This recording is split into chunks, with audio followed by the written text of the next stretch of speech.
Dr. Badawi, you've today helped clarify some of the images of Islam and Muslims in the media, and you've clearly defined the difference between Islam and the acts of some extremist Muslim groups.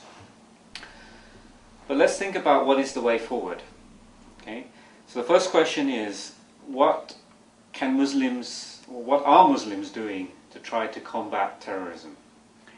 Combating the ills of the world is not the sole responsibility of Muslims. We are in the same boat.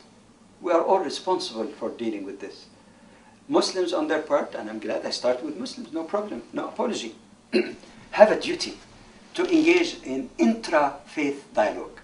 Many people talk about interfaith dialogue. I say you have also to include in your pursuit intra-faith dialogue, that Muslims among themselves must also call on their scholars, must try to understand the teaching of Islam to avoid rigid or extremist or radical kind of interpretation that doesn't meet the basic requirement of and conditions of hermeneutics. I think this is something that must be done. Muslims are obligated as good citizens, and being a good citizen, American, Canadian, European, is not like some people say something contradictory to Islam. There are lots of issues and concepts and values in Western society that are totally compatible or largely compatible with Islamic teaching. So it behooves Muslims as good citizens also to try as best as they can to reach especially to the youth, so that they teach them that you could be proud of being Muslim, proud in the positive sense. You can adhere to your faith, and a democratic liberal system might give you greater freedom even of practicing your faith than in some even so-called Muslim countries. And as a responsible citizen, you know, as a youth, you should not respond and just be beguiled by extremist calls from one side or the other. So reaching for the youth, educating them about the balanced, justly balanced teaching of Islam is absolutely crucial.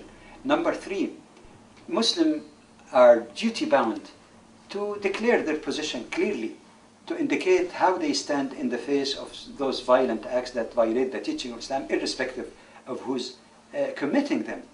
But the problem here that many people say, why didn't Muslims condemn terrorism? Muslims have spoken up about that, but some people are not hearing, and those who are hearing are not reporting fairly. Suffice to go to a website like CARE, the Council on American Islamic Relations, to see that after 9/11 you get clear condemnation from Muslim political leaders, from Muslim religious leaders, from Islamic council.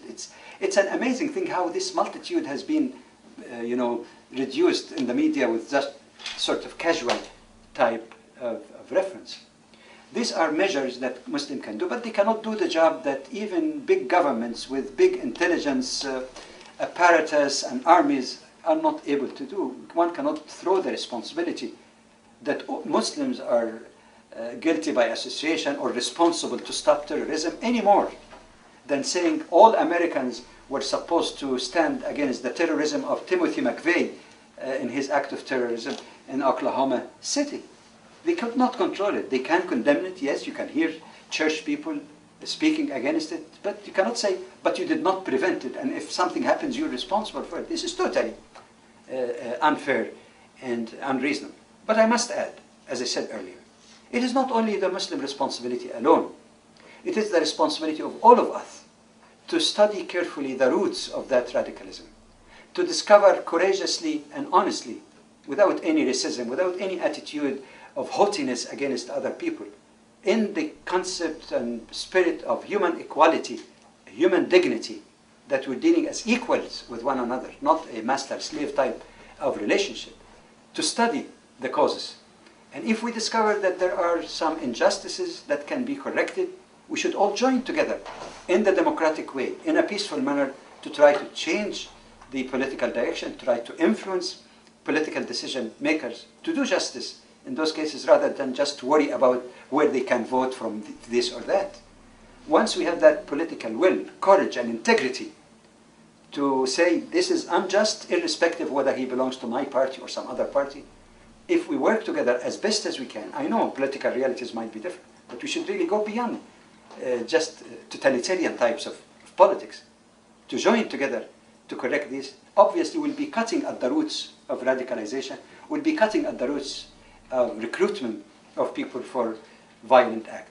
And as I suggested, humbly but firmly, that Muslims do need to engage in intra-faith dialogue to understand Islam correctly in its moderate or justly balanced way. I think it is duty-bound on other faith communities. Are there extreme elements within the Jewish and Christian communities? Yes, they are. Are they preaching hatred against Islam and Muslims? Yes, they are. Are some of them calling for violence against Muslims? Yes, they are. So as Muslims are required and duty-bound, to have that intra-faith dialogue, I believe that the Jewish community, the Christian community, other communities, Hindu communities, are also bound to speak up, not just to let the whole limelight be taken by the extremists. Let them speak up. Let them talk. I know it requires courage. I know some people's position might be shaky in their own congregation and so on. But until what time are the religious leaders supposed only to think about maintaining their jobs? Until what time do we have religious leaders, whether Muslim, Christian, Jews or others, are only worried about how their congregation will react and instead take a disciplined, moral position, moral stand of leadership to guide people rather than to play the tune that the people would like to hear? I think it's a grave responsibility. It's not easy. It is a huge challenge. I don't know if we have any other option.